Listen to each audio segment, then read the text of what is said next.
जाणार तुम्ही मला महाराष्ट्रात ब्राह्मणाचा वायरमन दाखवा बा.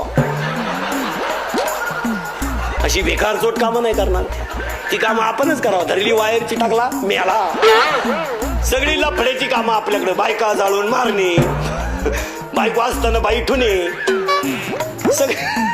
सगळे कुटाण्याचे काम म्हणलं का आपल्याकडं.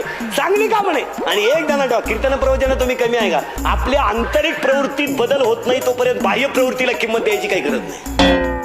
आपलं काय बदललं पाहिजे. लोक बाहेर पाहत असतात. साधी साधी उदाहरणं सांगतो. लोक तुमचं कर्ज पाहता का इस्तरी. लोक बंगल्या पुढे गाडी पाहता का तिचे हप्ते.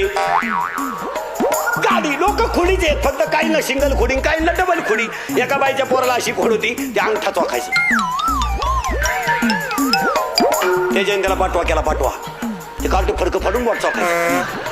त्याच्या कटाळी फिरायला निघली. म्हणली कटाळी बाई पोराच्या खोडीला. म्हणली काय महापौर नुसतं बोट चुकीत. म्हणली तू तरी एकच चुकीत.